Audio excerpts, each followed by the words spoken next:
Bon, je vais faire la question numéro 3, la page 328. Juste, je le fais pour que vous ayez un petit peu plus de pratique pour travailler la rotation dans le plan cartésien. Premièrement, si vous voyez bien, ils nous mettent une figure, c'est un triangle dans le plan cartésien. Il faut le reproduire puis écrire les coordonnées. Ça fait le point D. Ici, c'est moins 2, moins 1. Le point E, c'est moins 5, moins 3. F, c'est moins 1, moins 5.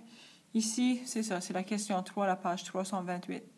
Il nous demande de faire une rotation de moins 90 degrés. Puis le triangle, après une rotation de moins 90 degrés, va être appelé D1, E1, F1. Ça fait pour une petite révision ici, moins 90 degrés, puis il faut faire autour de l'origine. L'origine, c'est le point 0. Ça fait si vous mettez votre rapporteur d'angle, la ligne de foi ici, le 0 est en ligne avec, et le 180 en ligne avec l'axe des Y. Moins 90 degrés. Ici, si on commençait là, de 0 à 90, ça serait plus 90 degrés. Mais nous autres, on va faire l'inverse, où est-ce qu'on va de 0 ici jusqu'à là. Ça fait, lorsqu'on va faire notre rotation, la partie des moins, la partie inférieure de l'axe des Y, lorsque je vais faire la rotation, je vais l'amener et je vais la placer en ligne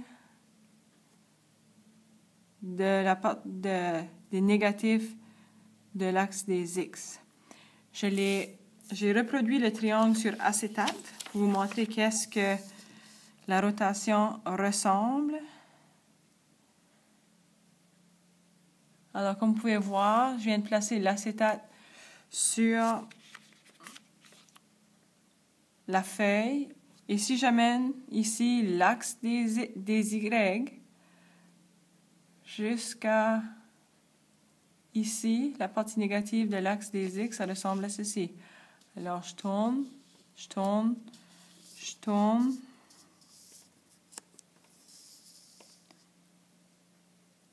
Et notre rotation de moins 90 degrés ressemble à ceci. Alors, mon point F, maintenant, il faut que je mette les coordonnées sur la feuille originale. Point F, ici. Point E, ici. Point D. Si je rejoins mes points ensemble, ça bouge.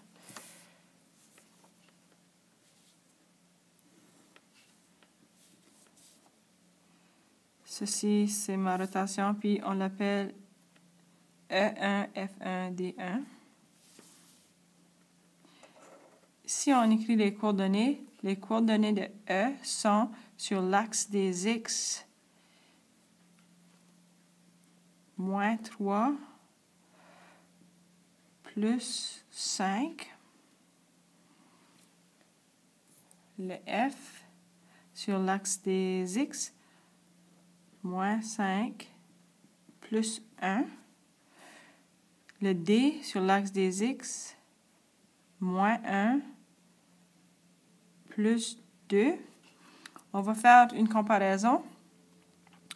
Le D ici, moins 2, moins 1. Lorsqu'on fait notre rotation de moins 90 degrés, on voit que tout d'un coup, on inverse le 1 et le 2. Le 1 vient en avant, le 2 ensuite. Et ici, on est dans le cadran 2, où est-ce que ça va toujours être des négatifs positifs. F, moins 1, moins 5. Alors, techniquement, ça devrait être l'inverse. Moins 5 plus 1. C'est moins 1 plus. E, moins 5, moins 3, ça doit être l'inverse. Ça va être moins 3 plus 5, moins 3 plus 5. Ça fait que ça, c'est notre rotation de moins 90 degrés.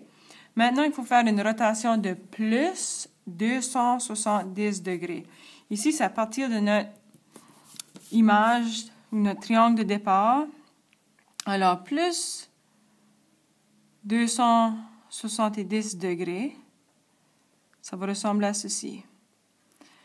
Si je commence ici,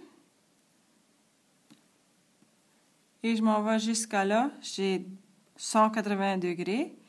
Il me manque un autre 90 degrés pour faire plus 270.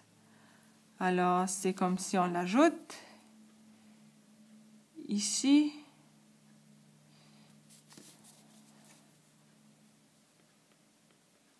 Attends une seconde, je mets mes choses en ligne. C'est comme si j'ajoute un autre 90 degrés. Ça veut dire que au départ, mon 0 était ici. Lorsque j'ai mesuré l'angle, ça fait ceci, c'est les positifs de l'axe des Y. Quand j'aurai fait ma rotation de 270 degrés, les positifs de l'axe des Y devraient être en ligne avec les positifs de l'axe des X. Et encore, même si c'est un plus 270, je vous ai montré dans l'exemple que quand c'est un plus, ça veut dire qu'on fait la rotation dans le sens inverse d'une aiguille. Alors, ça va ressembler à ceci. Ça fait mon triangle du départ. Je le mets à la bonne place. Et mon objectif, c'est d'amener les positifs de l'axe des Y. Je fais une rotation, et je l'amène sur la ligne des positifs de l'axe des X. Alors, je fais ma rotation. Ceci, c'est une rotation de 90 degrés plus 90 degrés. Ceci, c'est quand je fais une autre rotation. Ça, c'est l'équivalent de plus 180. Et maintenant, je tourne encore. Ça, c'est une rotation de 270 degrés. Si vous regardez bien, ici, j'ai les positifs de l'axe des Y en ligne avec les positifs de l'axe des X.